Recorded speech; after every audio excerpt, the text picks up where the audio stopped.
Bismillahirrahmanirrahim. Assalamualaikum warahmatullahi wabarakatuh. Di sini kami dari kelompok 7 yang beranggotakan saya sendiri, Rizky Maulida, Lutfi Adinda Salsabila, dan Nur Faizul Mutakin akan menjelaskan tentang metode-metode perencanaan pertama atau yang ke-1. Di sini saya akan menjelaskan pengertian metode perencanaan pendidikan dan tujuan perencanaan pendidikan. Yang pertama, pengertian metode perencanaan pendidikan. Dalam Kamus Besar Bahasa Indonesia, kata metode diartikan sebagai cara yang telah diatur dan dipikirkan dengan sebaik-baiknya untuk mencapai suatu tujuan atau maksud yang diinginkan. Metode perencanaan merupakan sekumpulan cara atau alat yang digunakan untuk membantu perencanaan dalam melakukan analisis yang mendukung proses perencanaan. Sedangkan perencanaan adalah proses penentuan tujuan atau sasaran yang hendak dicapai dengan menetapkan jalan serta sumber yang diperlukan untuk mencapai tujuan itu seefisien dan seefektif mungkin. Merencanakan pada dasarnya menentukan kegiatan yang hendak dilakukan pada masa depan. Kegiatan itu dimaksud untuk mengatur berbagai sumber daya agar hasil yang dicapai sesuai dengan yang diharapkan. Menurut Kams, perencanaan pendidikan merupakan suatu penerapan yang rasional yang dianalisis secara sistematis proses perkembangan pendidikan dengan tujuan agar pendidikan itu lebih efektif dan efisien serta sesuai dengan kebutuhan peserta didik dan masyarakat.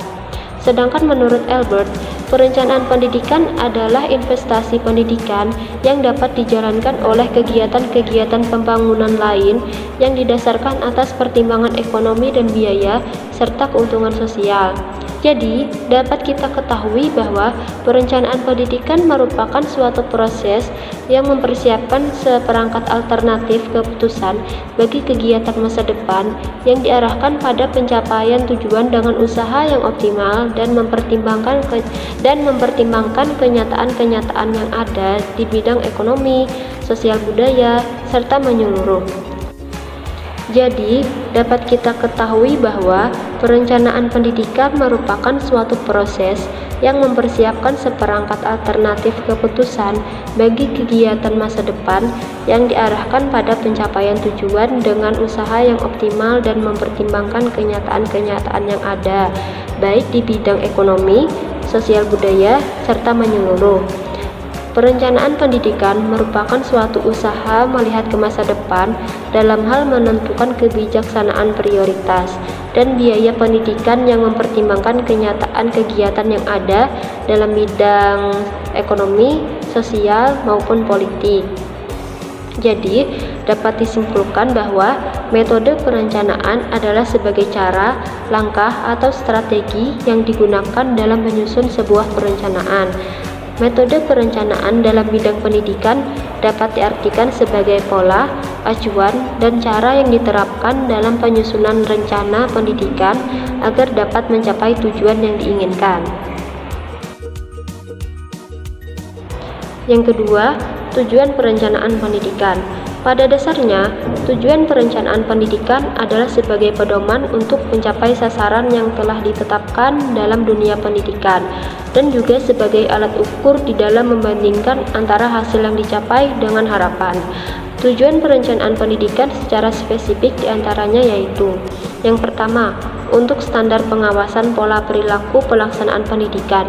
Jadi, perencanaan yang telah dibuat tersebut dapat digunakan untuk mencocokkan antara pelaksanaan atau tindakan pemimpin dan anggota organisasi pendidikan dengan program atau perencanaan yang telah disusun atau dibuat. Yang kedua, untuk mengetahui kapan pelaksanaan perencanaan pendidikan itu diberlakukan dan bagaimana proses penyelesaian suatu kegiatan layanan pendidikan. Yang ketiga, untuk mengetahui siapa saja yang terlibat dalam pelaksanaan program atau perencanaan pendidikan, baik aspek kualitas maupun kuantitasnya, dan baik menyangkut aspek akademik ataupun non-akademik. Yang keempat, untuk mewujudkan proses kegiatan dalam pencapaian tujuan. pendidikan secara efektif dan sistematis, dan untuk meminimalkan terjadinya beragam kegiatan yang tidak produktif dan tidak efisien, baik dari segi biaya, tenaga, maupun waktu selama proses layanan pendidikan. Dengan adanya perencanaan, kegiatan-kegiatan yang akan dilaksanakan menjadi terarah, sehingga kegiatan yang dilakukan tidak akan melenceng dari tujuan yang ingin dicapai. Yang kelima, untuk memberikan gambaran secara menyeluruh dan khusus tentang jenis kegiatan atau pekerjaan bidang pendidikan yang harus dilakukan atau dilaksanakan. Yang keenam, untuk menyerasikan atau memadukan beberapa sub pekerjaan dalam suatu organisasi pendidikan sebagai suatu sistem. Yang ketujuh, untuk mengetahui beragam kekuatan, kelemahan, peluang, dan ancaman yang dihadapi lembaga pendidikan. Dengan dilaksanakannya perencanaan pendidikan, proses mencapai tujuan yang diinginkan akan berjalan dengan baik. Dalam proses perencanaan, lembaga pendidikan bisa menggunakan analisis SWOT untuk mengetahui kekuatan atau strength, kelemahan atau weakness, peluang atau opportunities, dan ancaman atau threat. Dengan mengetahui 4 aspek tersebut, diharapkan dapat memaksimalkan kekuatan, meminimalisir kelemahan, membangun peluang-peluang, dan mengurangi ancaman di masa yang akan datang. Yang kedelapan, untuk mengarahkan proses pencapaian tujuan pendidikan. Tujuan perencanaan pendidikan adalah usaha untuk melaksanakan tindakan atau rumusan mengenai apa yang diinginkan di masa depan. Karena perencanaan berfungsi sebagai pengarah kegiatan, target-target, dan hasil-hasilnya di masa yang akan datang, sehingga apapun kegiatan yang dilakukan diharapkan dapat berjalan dengan baik. Jadi, dapat kita ketahui bahwa perencanaan pendidikan itu penting dilakukan untuk memberikan arah dan bimbingan para pelaku pendidikan dalam rangka menuju perubahan atau tujuan yang lebih baik dengan risiko yang kecil dan untuk mengurangi ketidakpastian di masa depan.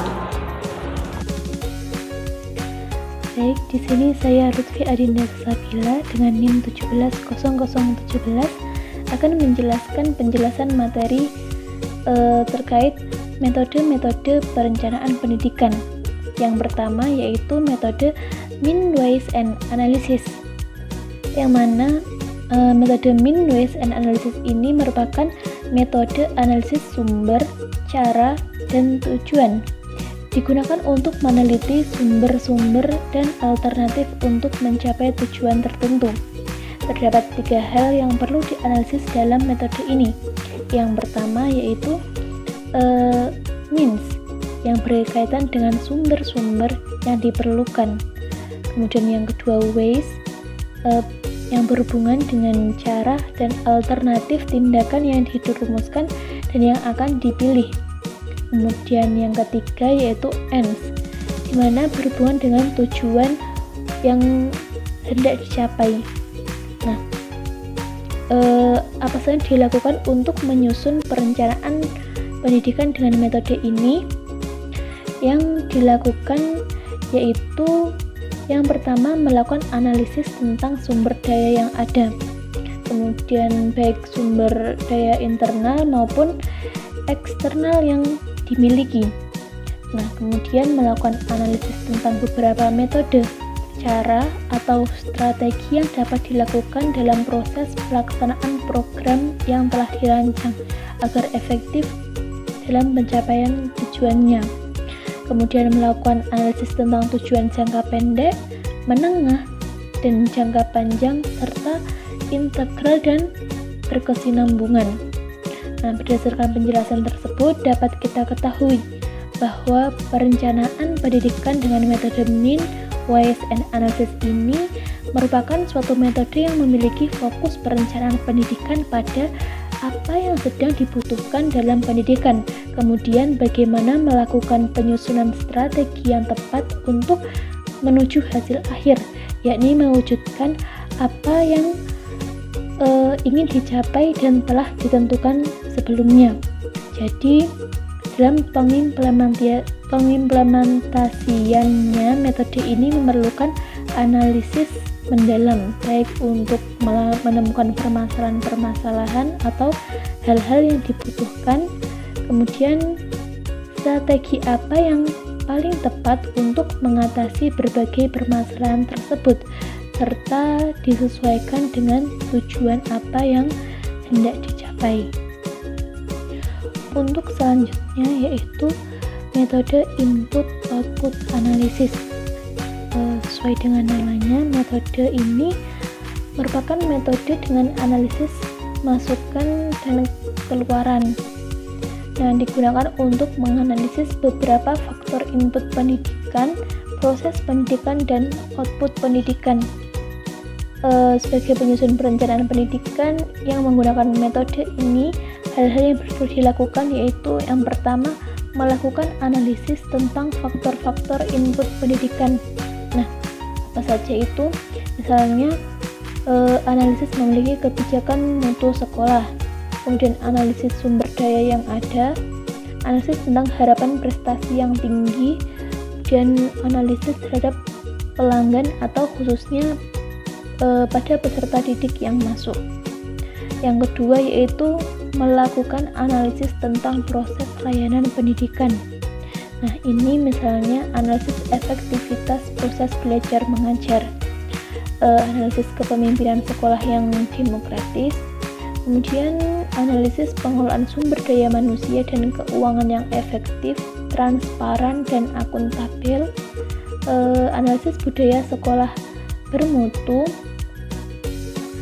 kemudian bisa juga analisis sekolah yang memiliki teamwork yang kompak, cerdas, visioner, dan dinamik. Kemudian analisis kemandirian dalam pengelolaan sumber daya sekolah. Nah, yang ketiga yaitu melakukan analisis output pendidikan. Nah, apa saja ini? Di antaranya yaitu analisis kualitas karya sekolah, analisis produktivitas warga sekolah, dan juga analisis lulusan dengan kebutuhan masyarakat.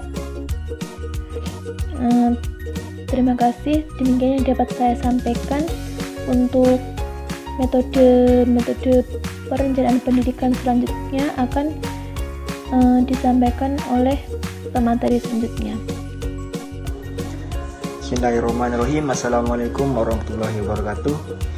Saya akan melanjutkan materi selanjutnya yaitu metode econometric analysis. Metode econometric analysis ini lebih dekat dengan pendekatan perencanaan pendidikan model untung rugi atau keefektifan biaya. Sebagai penyusun perencanaan pendidikan yang menggunakan metode ini, ada beberapa hal yang perlu dilakukan. Yang pertama, melakukan analisis secara empirik atau kuantitatif tentang sumber daya dan sumber dana yang dimiliki oleh lembaga yang berpotensi untuk bisa dikembangkan secara maksimal dalam rangka meraih keuntungan finansial secara maksimal. Yang kedua, melakukan analisis tentang peluang output dari layanan pendidikan yang dapat terserap oleh dunia usaha atau industri, sehingga layanan pendidikan yang diberikan betul-betul mempunyai nilai ekonomis yang tinggi. Selanjutnya, metode cause effect diagram atau metode diagram sebab akibat. Nah, ini digunakan dalam perencanaan yang menggunakan sekuen hipotetik atau sederetan pertanyaan-pertanyaan untuk mendapatkan gambaran masa depan yang lebih baik. Nah, metode ini hampir sama dengan pendekatan strategi. Sebagai penyusun perencanaan pendidikan yang menggunakan metode ini, ada beberapa hal yang perlu dilakukan. Yang pertama, melakukan analisis berbagai macam problem atau tantangan yang akan dihadapi oleh dunia pendidikan di masa yang akan datang. Oleh karena itu, diperlukan adanya analisis SWOT secara cermat pada semua aspek atau bidang-bidang pendidikan yang akan dikembangkan. Nah, tujuan dilakukan analisis SWOT ini adalah untuk mengenali tingkat